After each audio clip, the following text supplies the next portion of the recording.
On her wedding day, her fiancé hit her and shoved her face into the cake. In that moment, Elowen thought, either I end this marriage right now, or I will live miserably for the rest of my life. The decision she made left everyone dead silent. The love of her life smashed her face into the icing, and right then, in front of hundreds of guests, she knew that if she didn't leave him, she was going to end up buried in an emotional or literal grave. Elowen Hayes was 27 years old. She had grown up in an Appalachian community in West Virginia, where the poverty wasn't just economic, but emotional. Her mother had abandoned her when she was barely a little girl. Her father was never in the picture, and she was raised by her blind grandmother, Odessa, a resilient and wise woman who, amidst chicken coops, cornbread, and Sunday prayers, taught her to never accept that being a woman meant bowing her head. At 20, Elowen moved to Boston. She worked scrubbing brownstones, nannying for wealthy families, and selling baked goods on the streets. It wasn't easy. She was harassed, ignored, and underestimated, but she never stopped dreaming. She studied accounting at night.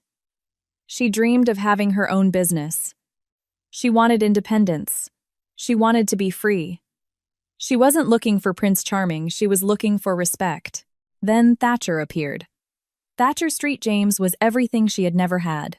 An elegant man, a brilliant surgeon, a Ivy League educated, with a last name that carried immense weight in New England's elite society pages. One day, he walked into the boutique where she was working the register in the afternoons. He didn't buy anything.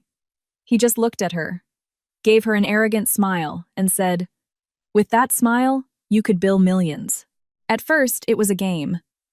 He courted her with expensive orchids, luxurious dinners, and helicopter rides over Cape Cod. She, naive, believed that fate was finally paying her back for her hardships. She loved him, gave him her heart, her body, her dreams. But what she didn't know was that Thatcher had a rotten soul that reeked of power, control, and misogyny. 3 years passed. During that time, she learned to walk on eggshells without complaining, to normalize him checking her phone, to stay quiet when he criticized her clothes, to say nothing when he made her feel small. Once, he shoved her against a wall, just for talking to a male classmate from her university. "I love you, but don't make me lose control," he told her afterward.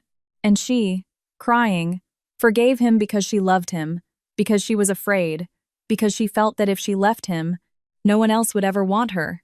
And so, the big day arrived. The sprawling lawn of the Newport, Rhode Island estate was decorated like a fairy tale movie set. White roses, candlelit pathways, a crystal altar, and more than 300 members of high society waiting to witness the wedding of the year. Cameras, influencers, tech moguls, politicians, everyone was there.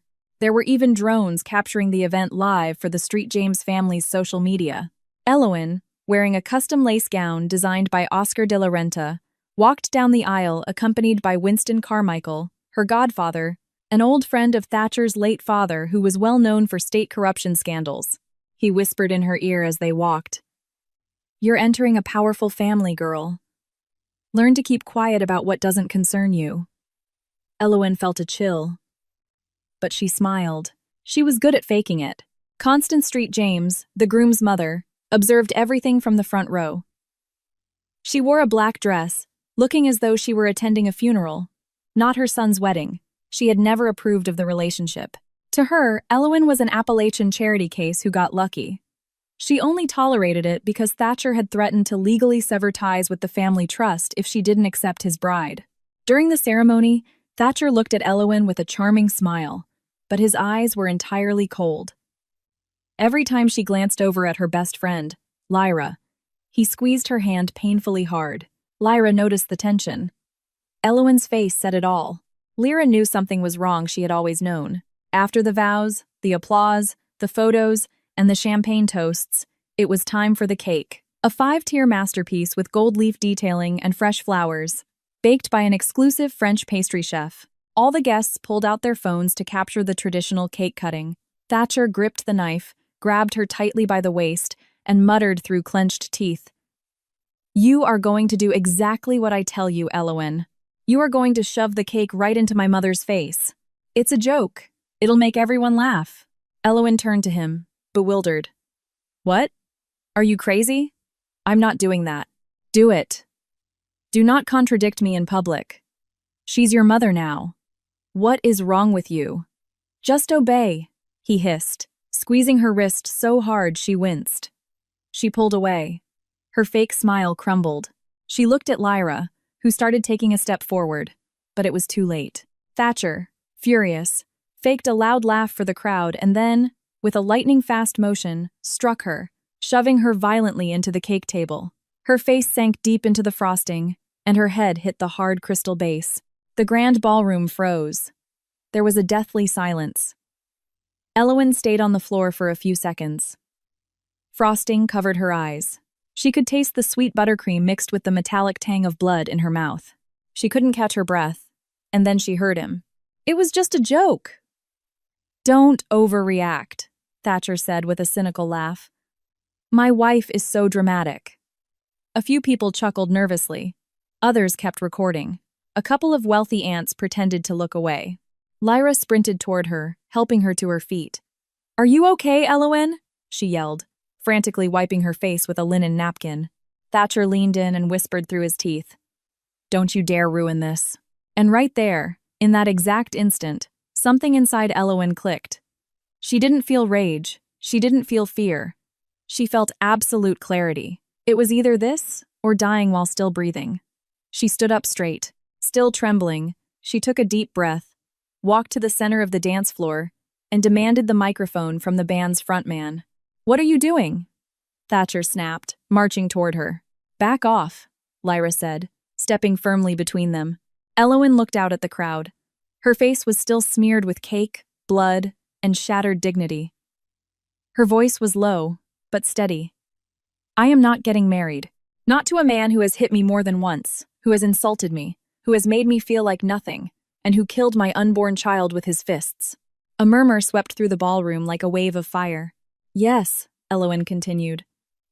I was pregnant with his child, and I lost it because Thatcher shoved me into a bathroom door during one of his jealous rages.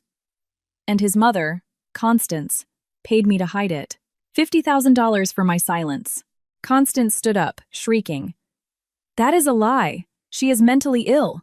An opportunistic gold digger. I have it all on record, all of it. The wire transfers, the text messages, the threats.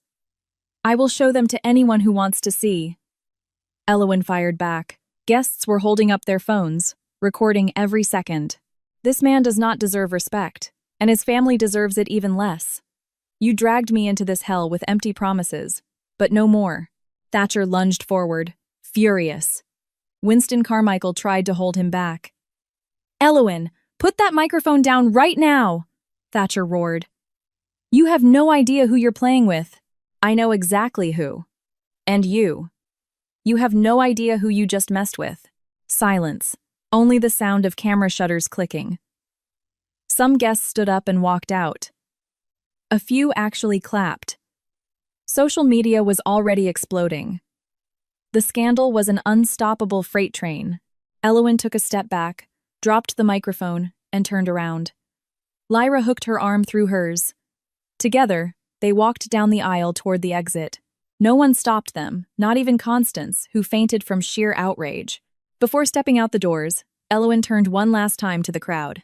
I'm not marrying him, and that isn't all you need to know about this man. The ballroom doors closed behind her like a coffin shutting. Outside, the Newport evening breeze blew through her hair, chilling her cake-smeared, blood-stained face. Lyra squeezed her hand. Are you sure about what you just did? For the first time in my life, yes. And in her voice, there was no fear, only a strange calm, a sacred certainty. That day wasn't the end of her fairy tale.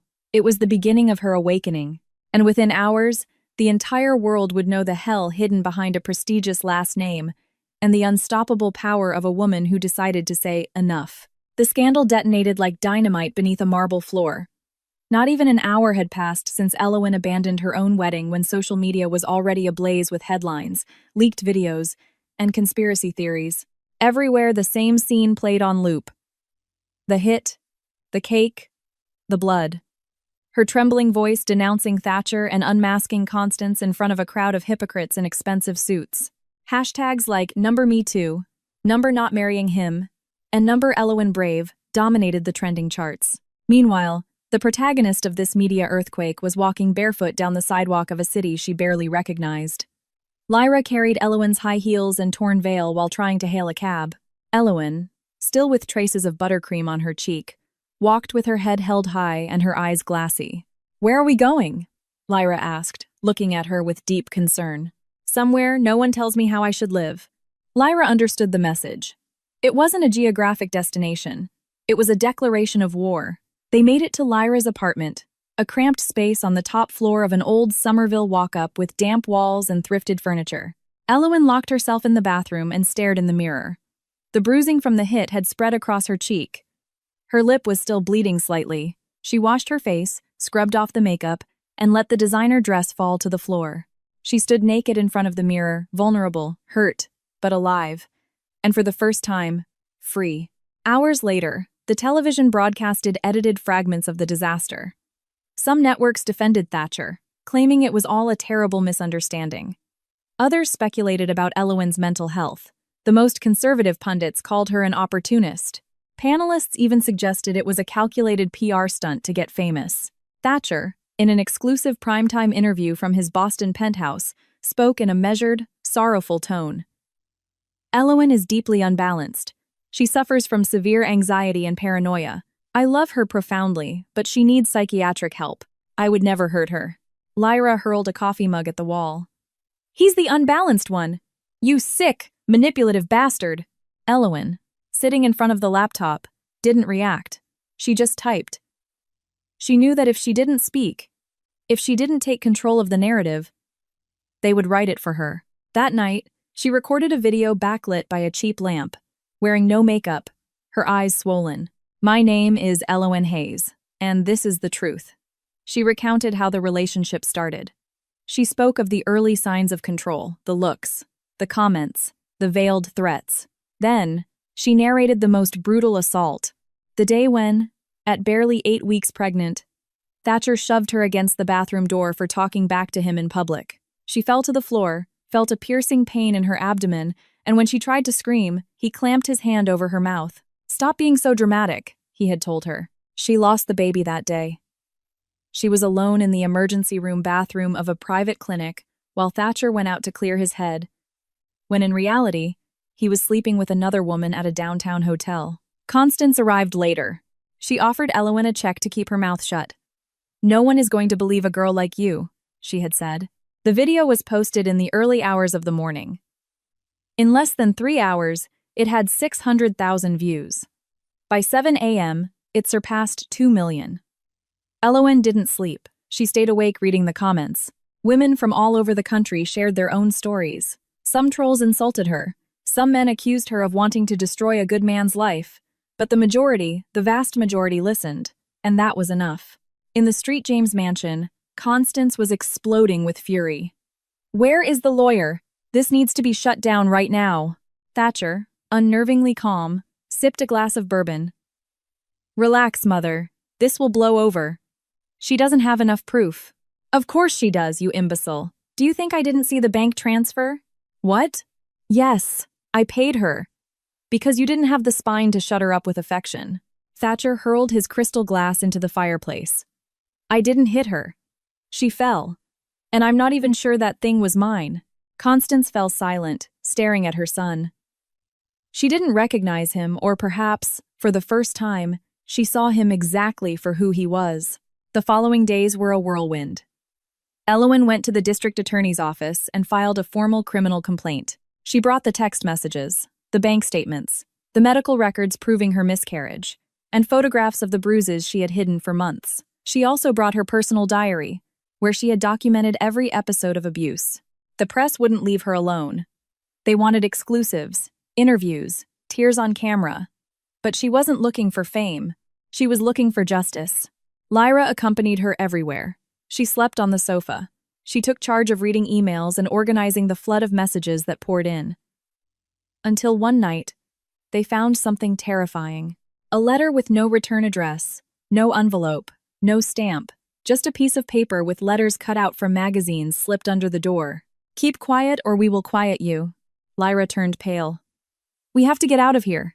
No. I've hidden for long enough. You don't understand, Elle. This isn't a game. Do you think living in fear is a game to me? Do you know how many times I stayed quiet?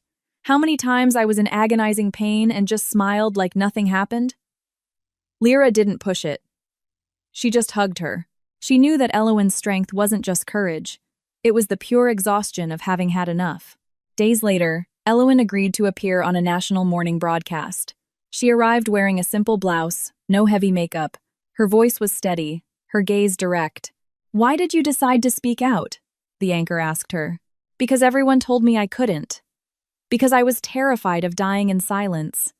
And because every woman who wrote to me deserves to know that her pain matters too. The studio fell completely silent. Many crew members wiped away tears. Others clapped. When she left the network building, a group of women with picket signs was waiting for her. Thank you, Elowen, they read. You are not alone. She was deeply moved. She never imagined becoming a symbol. But just as she was walking toward Lyra's parked car, a black SUV accelerated at full speed directly toward them. Screams alerted the street. Lyra shoved Elowen out of the way. The car clipped Lyra and sped off, disappearing into the chaotic Boston traffic. Screams mixed with crying. Elowen fell to her knees on the pavement, gasping for air. She held Lyra, who was bleeding. They want you dead. They are not going to silence me. The police arrived minutes later. They took the report, promised an investigation, but deep down, both women knew no one would lift a finger as long as the Street James name was involved. That night, Lyra took her to a safe house. They told no one where they were going, not even their parents. Elowen began receiving free legal counsel from a prominent feminist legal defense fund. She learned to speak with strategic precision. She was no longer just a victim. She was a collective voice. Thatcher didn't sit still. He leaked a forged medical certificate that supposedly proved Elowen had borderline personality disorder. He even distributed doctored audio clips. He paid actresses to pose as former college roommates, claiming she was unstable. But the tide couldn't be stopped. Constance met with state health department officials, trying to prevent a federal audit of her son's hospital. She offered campaign donations, favors, threats. But something had shifted. For the first time, people started talking. Elowen wasn't sleeping well. The nightmares were relentless. She dreamed of the clinic bathroom, of the baby that never came, of Thatcher's face screaming her name. Sometimes she woke up screaming. Lyra would hold her, tell her everything would be fine, but neither of them believed it. The tension was suffocating. Elowen's face was famous now. Her words quoted in schools, women's collectives, and conferences. Meanwhile, Thatcher remained free, smiling, recording videos where he fake cried on camera, insisting he loved Elowen and just wanted to get her help. The manipulation was flawless, until someone unexpected came forward. A nurse from the private Boston clinic where Elowen had been treated contacted Lyra. She wanted to talk. She said she had information, documents, photographs that she herself was a witness to the bribery. But she was terrified. Elowen went to meet her. The woman, in her 40s, shook as she spoke. I saw everything. I saw how much you were bleeding, how you arrived alone. I cleaned the room myself. They forced me to shred your file. They threatened my pension, but I can't keep quiet anymore. Elowen wept. Not from sadness, but from rage, from a desperate need for justice. She knew this was only the beginning. That same day, she posted another video. Shorter, sharper. I am no longer speaking just for myself. I am speaking for all of us. If something happens to me, if I disappear, if I have an accident, know that it wasn't a mistake. It was a plan. And the people responsible have names. The views doubled. The death threats doubled too. But one thing was clear. The woman who said enough was no longer alone. And every word that left her mouth was a brick thrown at a rotten system that preferred women dead over women free. When a woman rises, the system trembles. And some would rather see her dead than free. Elowen knew it. She felt it every time a motorcycle drove a little too close, every time she opened an envelope with no return address, every time she walked down the street and someone stared at her with an ambiguous expression. She sensed it in the prolonged silences from the authorities, the dropped calls, the tense faces of allies who suddenly didn't want to be involved anymore. 2 weeks had passed since the hit and run outside the TV studio. The police had zero leads. Miraculously, street cameras hadn't captured anything useful. The SUV had no visible plates. It was all too perfect, too clean, as if someone with immense power had ordered every trace scrubbed. As if the life of a woman who talked too much was worth less than the reputation of the man who beat her. Lyra was still limping. The impact had thrown her against a light pole, and though it wasn't fatal, her right leg was severely injured. The gash on her forehead required 5 stitches. Elowen couldn't forgive herself for that. Every time she saw the bandages, she felt a profound, sticky guilt that woke her up at 3 a.m. "It wasn't your fault," Lyra repeated, sitting with a hot coffee between her hands. "Of course it was. That car was for me. I pushed you right into it. If you hadn't pushed me, they would have hit you dead on. You saved me."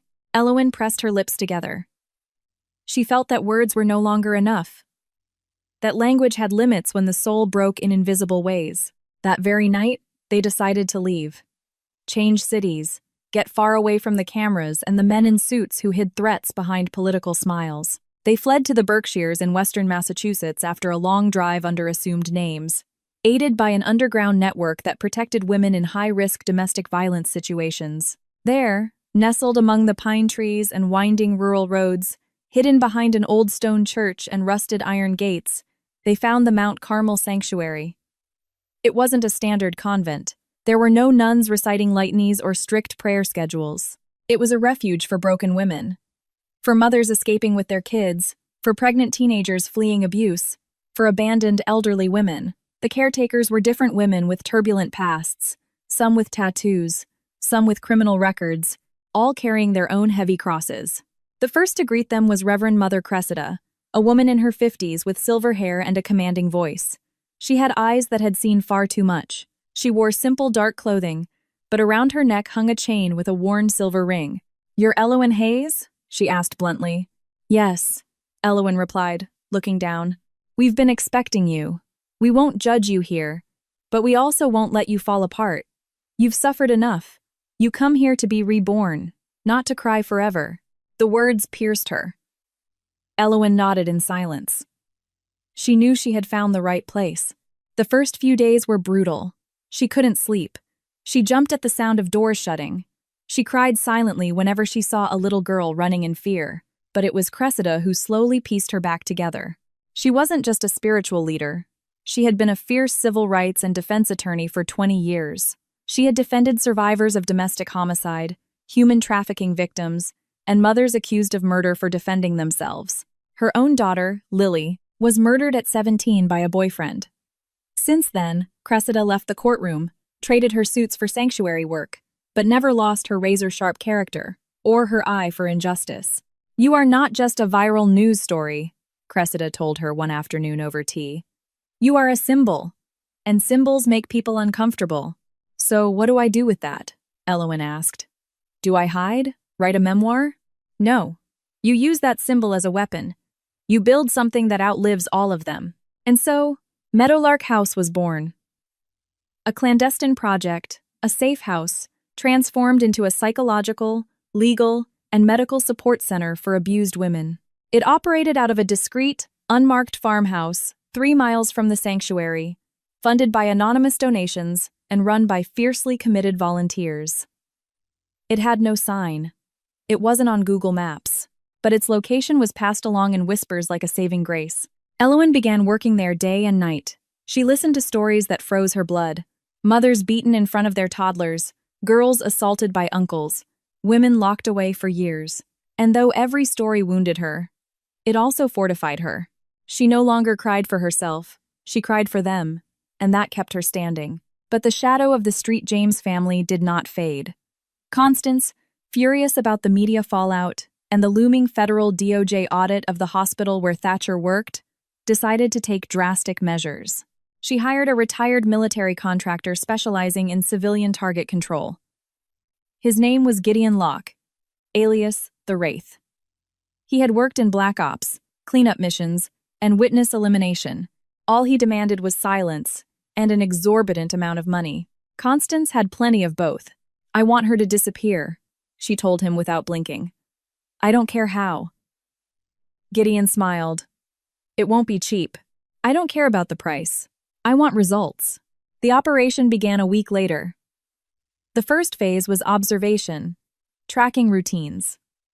Gideon infiltrated the area, posing as a landscaper at a neighboring estate. He wore dark sunglasses, a fake beard, and barely spoke. From there, he watched everything. He took photos, recorded conversations, analyzed their movements. One evening, he intercepted Lyra as she was walking out to buy groceries. He took her by surprise, trying to force her into the back of a van. She fought back. She screamed. She managed to bite his hand and break free, but he violently shoved her against a brick wall. Her head cracked against the stone, and she lost consciousness. Elowen found her minutes later, lying in the alleyway, bleeding. Lyra. No, please, God, no. With the help of 2 neighbors, she carried her. They rushed her to the nearest rural hospital. Lyra had a broken left arm and a severe concussion. She was kept under observation for 2 days. Elowen didn't leave her side for a second. She wept silently, squeezing Lyra's hand, shaking from the inside out. Why do they keep doing this to you? She whispered. When Lyra finally woke up, she saw Elowen with bloodshot eyes and a broken voice. I almost died inside. Please don't ever do that to me again. Elowen choked out. Lyra smiled weakly. Don't you get it? If they're trying to kill me, it's because you are winning. Elowen couldn't help but laugh through her tears. This broken, battered woman was still her absolute rock. That same week, Meadowlark House received an email from an encrypted anonymous account. It contained a video. A young woman, crying in front of her webcam, confessed something that made everyone's blood run cold. I was a patient of Dr. Thatcher Street, James. I went in for severe pelvic pain. He examined me without gloves. He locked the door. He touched me without my consent. He told me it was standard procedure. I was 17 years old. The testimony went viral in minutes. The woman asked to remain anonymous. Elowen respected her decision, but didn't stop there. Suddenly, more stories began pouring in. 3, 5, 12. A terrifying pattern. A documented history that exposed Thatcher not as a brilliant surgeon, but as a clinical predator. The DA still hesitated to issue an arrest warrant. They claimed there wasn't sufficient evidence, but Elowen knew the problem wasn't a lack of proof, it was an excess of influence. Thatcher, cornered, took the offensive. He recorded a video and posted it to his social media. He wore a crisp white button-down, stood against a neutral background, spoke with a slow, measured voice, and looked serene. Elowen, I know you're watching this. I know you're confused. You think I'm hurting you. But I love you. I have loved you since the first day. And if you aren't mine, you won't be anyone's. That final sentence chilled the blood of millions. The video was deleted minutes later, but it was too late. It had been downloaded, shared, reported. Elowen watched it from her small bedroom in the sanctuary. She didn't say a word. She closed her laptop, took a deep breath, and sat on the edge of her bed. Cressida walked in without knocking. Did you see it? Yes. And I'm no longer afraid of dying. I'm afraid of staying quiet. Cressida nodded. She knew that phrase wasn't a metaphor. It was a declaration of life. And perhaps a death sentence. But there was a war to win. And even though the shadows of the estate walls seemed to darken everything, on the other side, the murmur of women waking up was already growing louder. Women screaming, women who, like Elowen, had decided they would never be quiet again. That echo spread like silent gunpowder across the internet, through neighborhoods, down the corridors of fear. Meadowlark House became a hive for shattered voices finally finding their pitch. The whistleblower videos, the anonymous letters, the testimonies arriving soaked in tears, they were building an impenetrable wall against impunity. But not even Elowen, who had survived beatings, threats, assassination attempts, and relentless persecution, was prepared for the most unimaginable blow of all, discovering that her biological mother was still alive. It all started with a plain manila envelope with no return address that arrived at Meadowlark House, sandwiched between stacks of legal aid files. Lyra found it and, upon opening it, assumed it was another death threat. But it was something far more disturbing. A few handwritten lines in shaky cursive. Your mother is alive. She lives at Briarwood Manor, a private facility in Connecticut. Her memory is failing, but she knows who you are. She asks for you. Elowen read it in absolute silence. Her eyes remained locked on the paper for minutes. Then she stood up and walked out onto the porch. The crisp Berkshire wind whipped her hair as if trying to rip her past away all at once. "What's wrong?" Lyra asked, stepping out behind her. "Do you remember what my grandmother told me? That my mother died giving birth to me?" "Yeah. You always said you looked for records and found nothing." "It was a lie. All of it was a lie." She didn't sleep that night. Cressida found her sitting in the hallway, reading the letter over and over as if waiting for the words to magically rearrange themselves. "Do you want to know the truth? Or would you rather keep the illusion that helped you survive?" Cressida asked, sitting beside her. Elowen looked up. She was crying, but her voice didn't shake. "I am no longer interested in surviving. I want to understand." They borrowed a car and left at dawn. The drive to Connecticut felt suffocatingly heavy. Lyra drove in silence. Elowen couldn't stop gripping the letter. Briarwood Manor was an imposing brick building with high walls and narrow windows, hidden behind ancient oak trees. At the front desk, a polite nurse asked for their IDs, but upon hearing the name Seraphina Hayes, she lowered her voice and quickly escorted them to the very back of the East Wing. The room was tiny and entirely bare. In the bed, a frail woman with stark white hair pulled into a long braid was staring out the window. She didn't seem to notice anyone entering. Elowen took a step, then another. She stopped right beside the bed. "Seraphina?" The woman slowly turned her head. Her face was a mirrored reflection of Elowen's, just withered by decades of time and unspeakable trauma. "Elowen," she whispered. "Is it you?" Elowen's knees gave out. She collapsed beside the bed and grabbed her hand. Seraphina stroked her face as if she had been doing it every night in her dreams.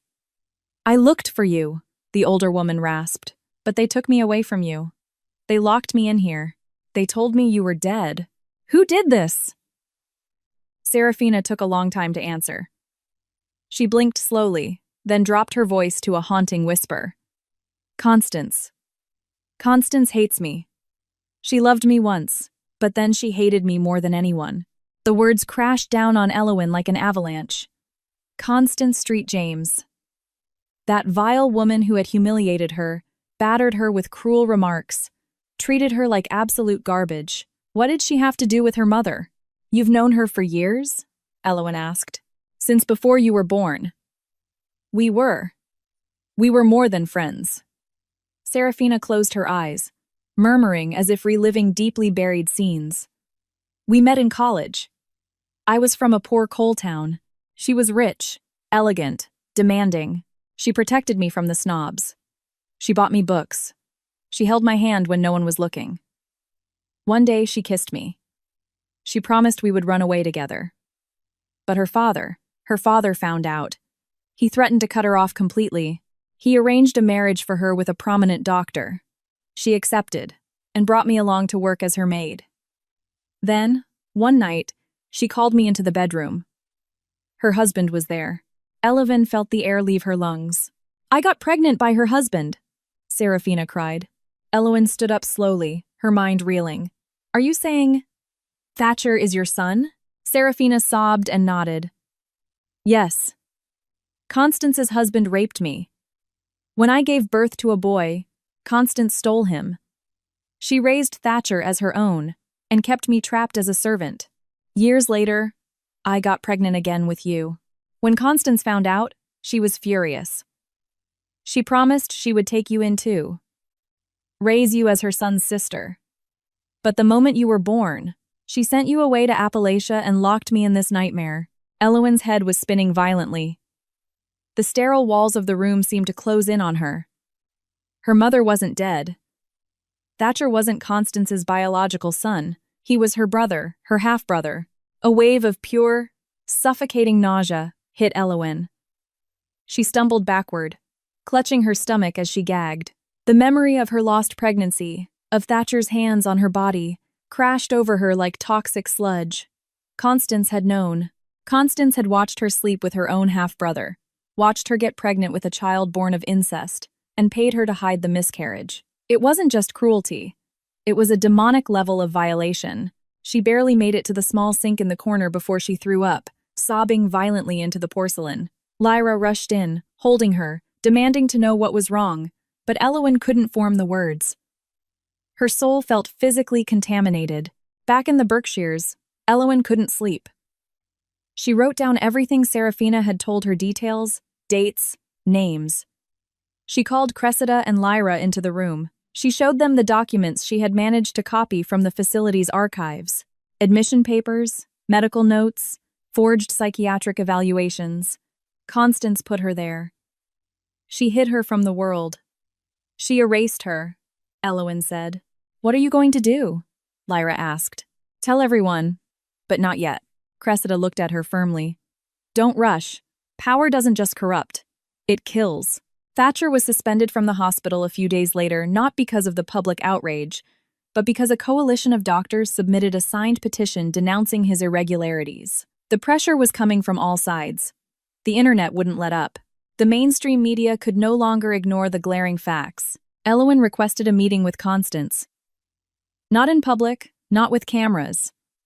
In private, at her executive office in the medical tower, where she still held immense sway. Constance agreed, perhaps out of sheer pride, or perhaps out of terror. Elowen walked in alone, didn't bother greeting her, and sat directly across the mahogany desk.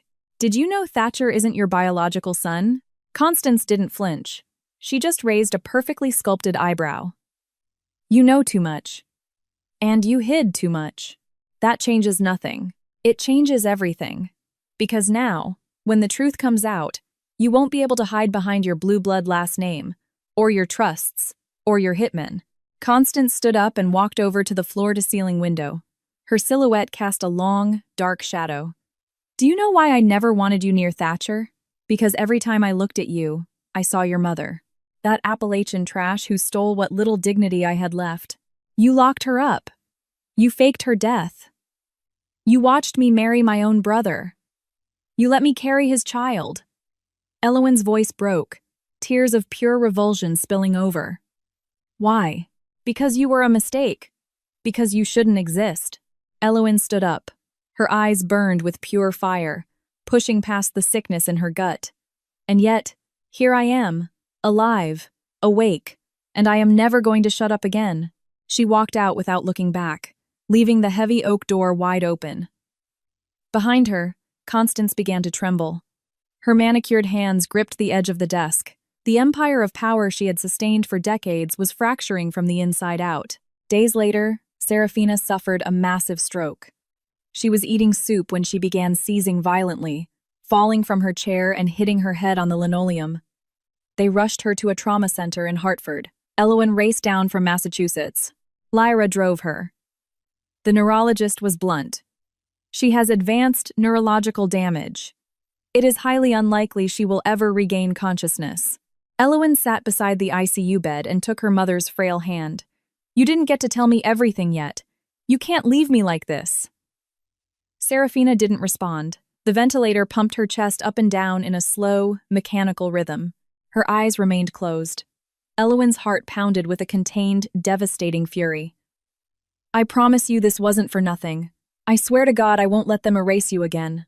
Outside, night fell over the city. The hospital lights flickered, and somewhere in Boston, Thatcher was watching everything unfold on CNN, surrounded by high-priced defense attorneys who no longer believed a word he said, while Constance fielded calls from panicked politicians who were aggressively distancing themselves from her name. The castle of power was crumbling to dust. And it had all started with one woman who said enough, a woman who decided to live out loud. Sometimes a mother's wounds become her children's trauma and the ultimate ruin of her enemies. That phrase echoed inside Elowen like a warning and a prophecy. She repeated it to herself while holding Serafina's sleeping hand in the ICU, watching the monitors measure what seemed to be the last flickering sparks of consciousness in a woman disappeared by the elite. Elowen refused to let go of her hand, stroking it as if that physical contact alone could tether her mother to the earth. The ICU nurse came in periodically, repeating the same grim updates. No change, guarded prognosis, prepare for the worst. But Elowen didn't want to prepare. Not now. Not after finally finding her. Not when she finally understood the root of the chaos that had ripped through her life like an invisible hurricane. Her mother's enforced silence, the locked ward, the lies, the violence buried beneath the shadow of the Street James dynasty. They returned to the Berkshires with their souls shredded. Lyra was still recovering. The wound on her leg wasn't healing properly. Specialists detected severe nerve damage from the impact of the brick wall. The toes on her left foot no longer responded. The prognosis was cold. She would likely never walk normally again. The assault had been far more brutal than initially thought. Lyra cried only once. She did it alone, locked in the sanctuary's bathroom, kneeling in front of the sink. When she came out, she didn't say a single word about the diagnosis. She just told Elowen to make her a cup of coffee. "Well, if I can't walk like I used to, you'll just have to walk for me," she said with a crooked, brave smile. Elowen hugged her tightly, but she felt something inside herself snap, something she didn't yet know how to name. She didn't know that this profound exhaustion had a clinical name, that it was the prelude to something far more physical, more devastating. The symptoms started quietly. First, a tingling numbness in her fingers. Then, sharp, electrical shocks shooting down her left leg, as if her body was warning her that the wiring was failing. Then came the temporary bouts of blurred vision. She chalked it up to exhaustion, stress, insomnia, the paralyzing anxiety of being hunted by hitmen. But then came the fall. She was in Meadowlark House, pouring tea for a newly arrived mother and her toddler, when her legs simply stopped working. She collapsed hard. The impact against the hardwood floor sent everyone running.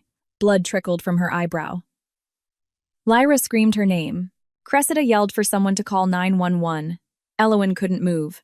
At the hospital, the neurologist didn't sugarcoat it. After MRIs, spinal taps, and blood work that couldn't hide the truth, he delivered the verdict in a sterile, clinical tone. "You have primary progressive multiple sclerosis." Elowen didn't process it at first. She stared at the doctor in confusion, as if he were speaking a foreign language. Then, the sentence hung in the air like an invisible guillotine. "What does that mean?" "It means your immune system is actively attacking your central nervous system. Gradually, your motor functions will deteriorate. Your vision, your balance, your ability to speak. We don't know how fast it will progress, but there are already permanent lesions, and it cannot be reversed." Elowen nodded in silence. She didn't cry. She didn't ask any more questions. She walked out of the clinic with a handful of prescriptions. Outside, the sun was shining brightly, as if the universe had absolutely no intention of showing her any pity. Cressida was the first to notice the shift. "What happened?" she asked, seeing Elowen pale and unusually quiet. "My body is going to shut down, and there's nothing I can do to stop it." "What did they tell you?" "To prepare myself, to get used to it, to rest." "And what are you going to do?" "The exact opposite. I have no intention of stopping." Meadowlark House kept running. Women kept arriving. The movement grew. Social media continued to amplify her voice. National outlets begged for sit-down interviews, features, docuseries. Elowen accepted a few, but carefully managed the staging so no one could tell she couldn't stand for more than 15 minutes at a time. She hid her trembling hands when holding a microphone. She took heavy doses of steroids before speaking engagements. She would sit down discreetly the second her legs felt like giving out. Lyra noticed every bit of it, but didn't say anything until one night when she saw Elowen collapse in the hallway. Elowen was trying to pull herself up using the wall when Lyra rushed over. "What is happening to you?" she cried out, trying to lift her. "I tripped. I'm fine." "Stop lying to me, Elle." Elowen broke. She burst into heavy, childlike sobs, clinging to Lyra with sheer desperation.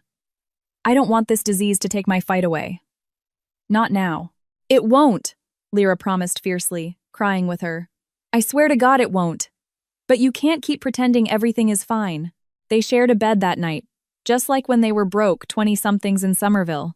They spoke in whispers. Lyra stroked her hair, as if trying to soothe the invisible fire burning through her best friend's nervous system. Hundreds of miles away, Thatcher knew. Someone had leaked the medical records to him, perhaps a corrupt doctor at the hospital, perhaps someone on Constance's payroll. He knew, and he weaponized it. He called her from a burner phone late one night. Elowen didn't recognize the voice until it was too late. "So, you can barely walk anymore. How ironic." the great savior of women, and now you can't even hold yourself upright." Elowen didn't reply. She just drew a shaky breath. "Don't worry, Elowen. I'll take care of you. All you have to do is come back to me. Just like before. We can fix all of this." "I still love you, Elowen. Do not ever call me again," she said, her voice like steel. "I would rather be dead than go back to your hell. And don't gloat too soon. Don't tempt fate." She hung up. The phone shook violently in her hand. That week, Cressida uncovered a forgotten file in one of the boxes of medical records smuggled out of the hospital. She had possessed it for months, but hadn't fully analyzed it. It was stamped with a Street, James, internal billing code. When she finally cross-referenced the data, she realized they had found the kill shot, expired chemotherapy drugs, forged prescriptions, names of patients who didn't exist, a massive Medicare fraud ring siphoning millions in high-cost treatments. Thatcher's signature was all over the fraudulent requisition forms. Cressida brought it straight to Elowen. "This man isn't just a domestic abuser and a sexual predator. He is running a massive, illegal pharmaceutical ring. There are actual cancer patients who died because they were given diluted or expired treatments, so he could pocket the federal funds. We have forged signatures, cloned patient charts. Do we have enough proof to bury him?" Elowen asked. "If we file it perfectly with the DOJ, yes. But if we leak it without a bulletproof strategy, they'll shred that evidence and buy their way out before the feds even raid the place. Then we don't drop it now. We wait until it hurts them the most." That night, Elowen wrote a letter. She wasn't sure who to send it to. She wasn't sure if anyone would ever read it. She addressed it to the Pope in Rome, not out of intense religious devotion, but purely out of strategic brilliance. She knew that if anyone could bypass the corrupt American political machinery and shake the globe with a single statement, it was a moral authority that transcended borders, politics, and class. Cressida had contacts in the archdiocese who owed her favors. She knew how to get it through the bureaucratic maze. "They're just going to ignore it," Lyra warned her. "I'm going to publish the open letter online anyway. That's all I need." She sent it with zero expectations, just a desperate plea into the universe. And on the third day, a heavy, wax-sealed envelope arrived from the Vatican. The Holy See acknowledged the profound gravity of her case. They thanked her for her fearless testimony, and Pope Francis sent a personal message of solidarity, promising to mention her during his upcoming Sunday Angelus. They couldn't believe it at first, but that Sunday, during a globally televised broadcast from Peter's Square, the Pope spoke of a brave woman in the United States fighting against injustice, sickness, and the agonizing weight of silence, declaring that her cause was a testament to human dignity. The internet imploded. The Vatican's statement went viral globally. Elowen wept as she read the transcripts. Lyra held her tight. "See? You aren't done yet. You still have so much left to say." And in her mind, Elowen finally accepted that while her body might slowly switch off, her story never would. And that was her true legacy. "They can make my body sick, but my soul no longer belongs to them." Elowen repeated that mantra while looking in the mirror, breathing deeply, preparing to enter the federal courthouse. The muscles in her legs were barely functioning now. Her hands shook violently whenever she held a piece of paper. The disease advanced like a silent thief in the night. But it could not steal her will. She had armor-plated that will with pain, memory, and an insatiable thirst for justice. The federal trial against Thatcher Street James and the board of directors of Street James Memorial Hospital was announced weeks in advance. But from day one, everyone knew this wouldn't be a normal proceeding. The U.S. Attorney's Office had faced staggering pressure from every level of elite society. State senators, tech billionaires, former governors, everyone owed the Street James family a favor. But the difference this time was that the hearings were public, and the media circus was absolute. News vans surrounded the federal courthouse in Boston before dawn. Hundreds of people swarmed the plaza. Women holding massive signs, families of victims, civil rights activists. Many wore t-shirts printed with Elowen's face. Others chanted her name like a battle cry. No one was there just to spectate. They were there because they knew this trial wasn't just about one man. It was putting a culture of silence on trial. Elowen arrived, pushed by Lyra in a brand new, customized wheelchair. She wore a simple, unadorned, tailored suit. Her hair was pulled back elegantly, her eyeliner sharp and defiant. She didn't give any statements to the sea of reporters. She simply kept her chin up, letting the entire world look upon the woman that absolute power had tried and failed to erase. Inside the courtroom, Thatcher sat rigidly next to his high-priced defense team. His jaw was clenched, his palms sweaty, his brow deeply furrowed. Even the standard-issue beige inmate jumpsuit couldn't entirely mask the suffocating arrogance that still held him upright. Every so often, he swiveled his head, searching the gallery for Elowen. When he finally saw her roll in, he smirked. A dark, pathetic, almost childish grimace, as if he genuinely still believed he owned her. The proceedings kicked off with the federal prosecutor laying out the devastating scope of the case. Emails, bank routes, clinical charts, sworn affidavits. Every piece of paper pointed directly to Thatcher as a systematic sexual predator, and to the hospital as a criminal enterprise engaging in Medicare fraud, illegal narcotics distribution, and gross medical negligence. The evidence was so dense they had to break the prosecution's opening statement across multiple days. The presiding federal judge, a stern, no-nonsense man, demanded absolute decorum, but he knew he couldn't hold back the storm that was about to hit. The first witness was a 19-year-old girl. The court had granted her anonymity, shielding her face from the cameras. Her voice shook violently as she spoke, but she didn't stop. She recounted how she was assaulted by Thatcher during a routine checkup, how he threatened to withhold her vital prescriptions if she spoke out, how he smiled and told her no one would ever believe a word she said. When she finished her testimony, the courtroom was dead silent. Even the slick defense attorneys didn't bother with a cross-examination. But the second witness never showed up. She had vanished from her apartment 2 days prior. Local police claimed there were no signs of a struggle, suggesting she just got cold feet. Elowen knew it wasn't fear of the stand, it was intimidation. It was a targeted threat. The exact same thing happened with 2 other victims. One suddenly ended up in an ICU, refusing to speak to the feds, and another was flagged on a one-way flight out of the country. The pattern was glaringly obvious. The street. James' fixers were erasing the witnesses. Then, against all logic, Constance Street James took the stand to testify for the defense. She wore all black. She dabbed her eyes with a white silk handkerchief and wore large dark sunglasses. She was greeted by loud muttering from the gallery. Many expected to see a broken, humiliated woman, but she carried herself with the exact same ruthless superiority she always had. She sat close to the microphone and let out a long, theatrical sigh. "My family is being utterly destroyed by a calculated campaign of jealousy and lies," she testified. "I am a victim in all of this too." The court's sketch artists and journalists were frantic. Her voice sounded heavily rehearsed, every sentence dripping with weaponized victimhood. She claimed she had only tried to protect her son from dangerous influences, that she always knew Elowen was a gold digger with hidden motives, and that her only real crime was trusting the wrong people. Elowen watched her from her wheelchair. She didn't feel rage anymore. She felt an overwhelming sense of pity.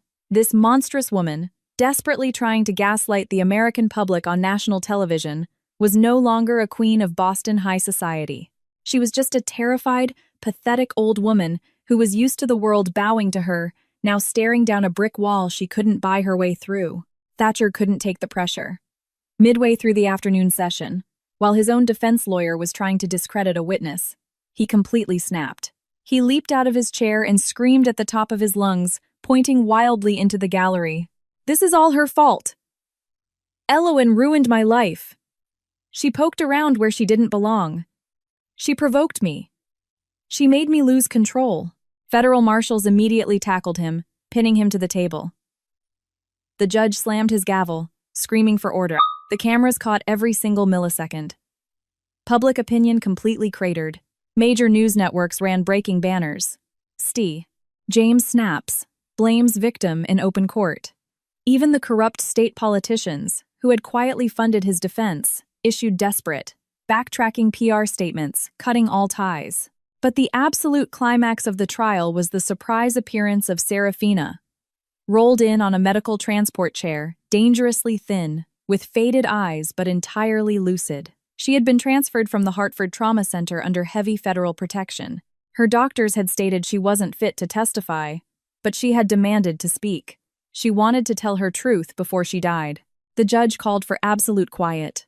The entire courtroom held its breath. My name is Serafina Hayes. I am the biological mother of Elowen, and I am also the biological mother of Thatcher. The silence in the room was absolute, deafening. I was raped by Constance's husband. I was a maid in their house. He assaulted me for weeks. I got pregnant.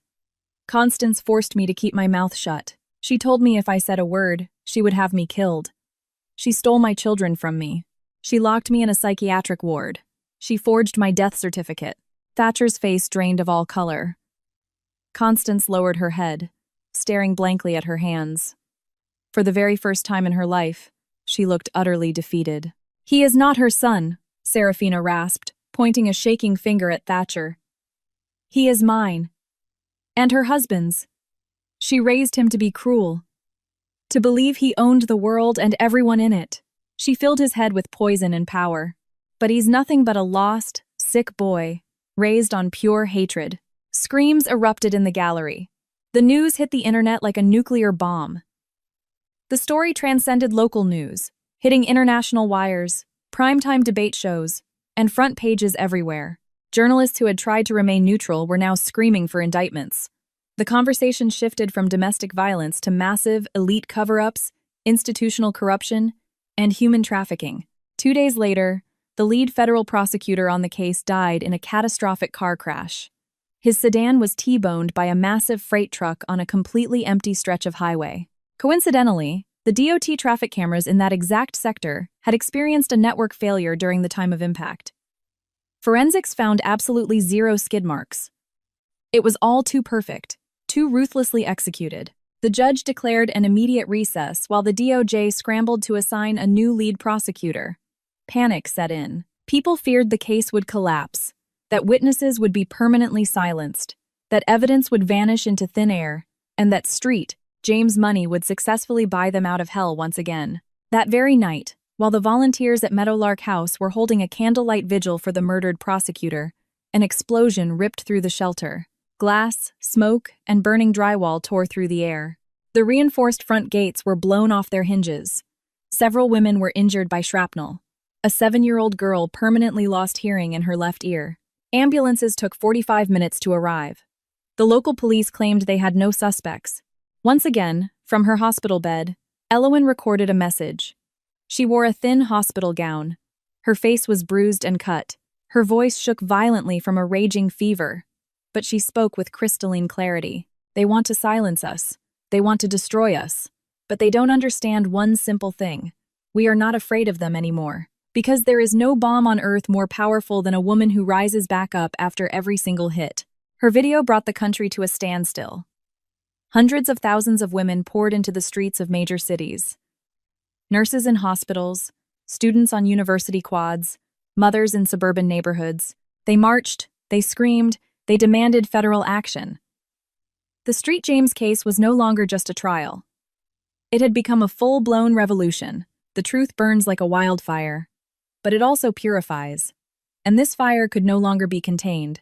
Because what was burning wasn't just rage, it was the dignity of an entire nation finally looking at itself in the eyes of a broken woman who absolutely refused to stop fighting.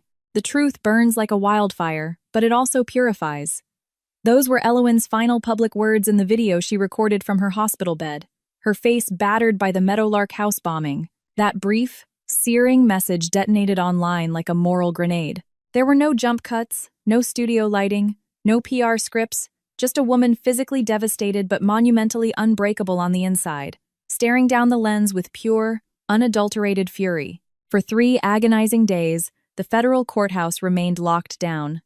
The bombing was classified as an act of domestic terrorism. The new DOJ prosecutor refused to proceed until the FBI guaranteed impenetrable security. Dozens of survivors demanded protective custody. The American public wasn't just waiting for justice anymore. They were demanding vengeance. The investigative press took the gloves off. Outlets started publishing the names of the complicit board members at Street James Memorial. Hackers leaked internal server emails, proving that top-tier Boston politicians had known about Thatcher's abuse for years and actively covered it up. But the final, lethal blow came when an anonymous source leaked the hospital's internal surveillance footage. The crystal-clear video showed Thatcher in the basement archives, frantically shredding patient files, destroying hard drives, and handing thick envelopes of cash to hospital administrators. No one could defend him anymore. There was no PR spin left in the world that could cover up the blatant reality. The exact same day the footage hit the two 4-hour news networks, Thatcher was rushed from his federal holding cell to the prison infirmary. He had tried to slit his wrists with a smuggled razor blade. Guards found him bleeding out, unconscious on the concrete floor, with a bloody note stuck to his chest. "I am not the only one to blame." He survived, but he never spoke another word. He retreated into an absolute, catatonic mutism. Even his $1,000 an hour defense attorneys couldn't tell if it was a calculated legal strategy to plead insanity or a genuine psychological collapse. The federal judge ordered him remanded to a maximum security psychiatric penitentiary pending sentencing. The national scandal no longer revolved around his inevitable prison sentence, but rather the massive, putrid infrastructure of wealth and corruption that had enabled him for so long. Meanwhile, in a heavily guarded private room at a Massachusetts hospital, Elowen opened her eyes after 3 grueling surgeries. The bomb blast had shattered her collarbone and severely punctured one of her lungs. Her MS was also accelerating rapidly. Her neurologists could no longer suppress the severe muscle spasms. Her vision was failing in her right eye. It was agonizing just to draw a breath if she spoke for too long. But she still refused to quit. Lyra was the first face she saw when she woke up. The customized wheelchair was now a permanent extension of Lyra's body. She wheeled up to the side of the bed and gently took Elowen's trembling hand. "You're still here," Lyra whispered, tears streaming down her face. "You didn't leave us, Elle." Elowen slowly turned her head on the pillow. "And you? Are you okay?" Lyra smiled, her eyes brimming with water. "I was always a little broken, Elle. But now, I actually have a reason to keep breaking the things that try to break us." They stayed like that in absolute silence, surrounded by IV lines, heart monitors, and the soft, rhythmic hum of life support. They didn't need to speak. They had survived the trenches together, carrying each other's bleeding wounds, and they knew they owed the world absolutely no explanations. The news of Constance St. James's death broke 3 days later. A massive, sudden heart attack, while sleeping alone in her sprawling, empty Newport mansion. Her army of maids and lawyers had all abandoned her. Her offshore accounts had been frozen by federal authorities, and her historic properties were slapped with DOJ liens. She died entirely alone, without a single person answering her desperate final text messages. Some pundits claimed it was the sheer weight of her guilt. Others said the brutal reality of her ruined legacy simply stopped her heart. Elowen didn't say a single word when she heard the news. She simply looked out the hospital window and took a long, deep breath. On September 15th, Meadowlark House triumphantly reopened its doors in a massive, newly renovated facility in upstate New York, fully funded by major international human rights foundations. Journalists flew in from across the globe. It was a modest but fiercely symbolic ceremony. Women from all 50 states, some driving for days just to be there, arrived carrying candles, flowers, and photos representing their own stories of survival. Above the heavy oak front doors, a plaque was mounted with the shelter's new permanent motto, "We will not judge you here. We will only hold you." Elowen was transported via a specialized medical ambulance, hooked up to an oxygen tank, and flanked by private nurses. She absolutely refused to miss this day. Lyra helped wheel her down the ramp. Reverend Mother Cressida was waiting at the entrance with a bouquet of wild mountain flowers. As soon as Elowen appeared, the massive crowd erupted into thunderous applause. Elowen slowly raised a trembling hand. Her lips curved into an exhausted, but deeply genuine smile. The most emotionally shattering moment arrived when Lyra wheeled herself up a custom-built ramp to a small wooden stage and grabbed the microphone. She wore a sharp, dark blue blazer, her face resolute and completely free of makeup.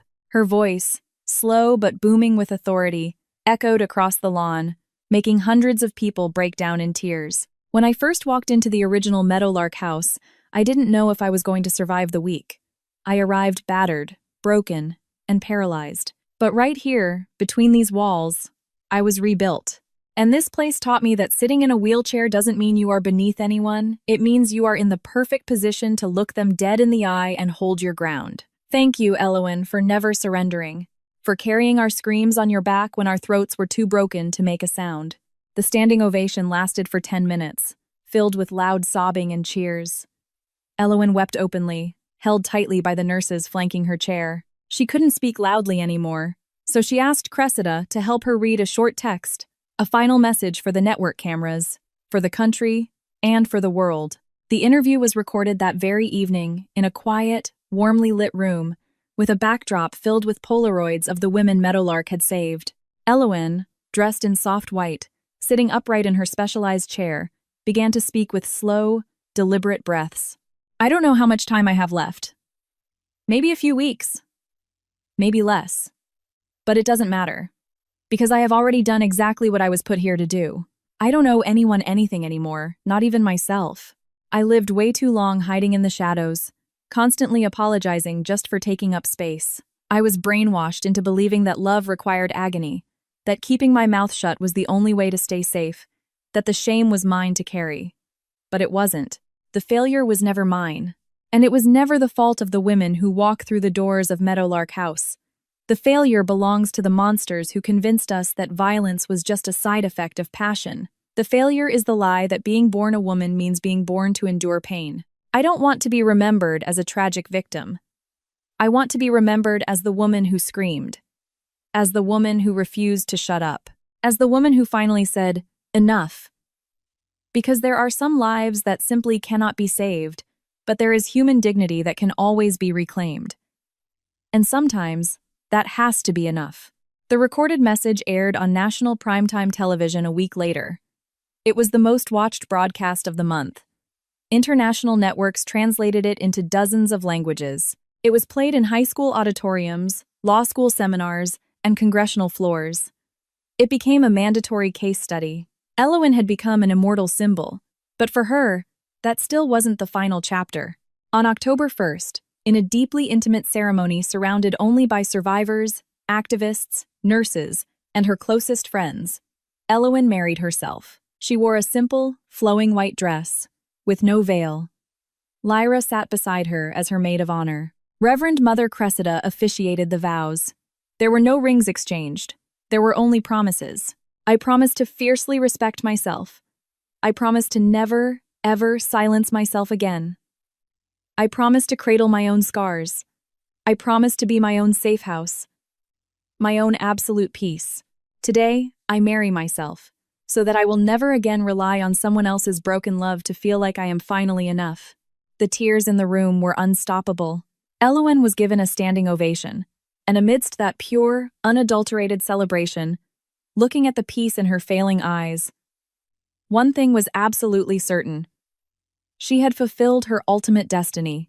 A few months later, Elowen passed away quietly in her sleep. There was no pain, no sudden panic. She simply closed her eyes and let go. Her body was cremated, and her ashes were scattered across the vibrant wildflower gardens of Meadowlark House. Every year, on the anniversary of her passing, women gather in that exact garden. Some read their testimonies aloud, others sit in silence and weep. But every single one of them carries the exact same thing, the unbreakable power of having heard her speak. An unmistakable voice echoes from a projector playing on the side of the sanctuary walls every anniversary. It is Elowen's voice, the exact audio from her final interview. Sometimes we are tricked into believing that the story ends in the trauma. But it doesn't. The true ending only begins the moment we decide to become the exact love that no one else knew how to give us. And right after that, as a closing thought, the final message that changed everything. My story didn't end face down in a wedding cake. It started the second I opened my eyes and decided I would never, ever close them again.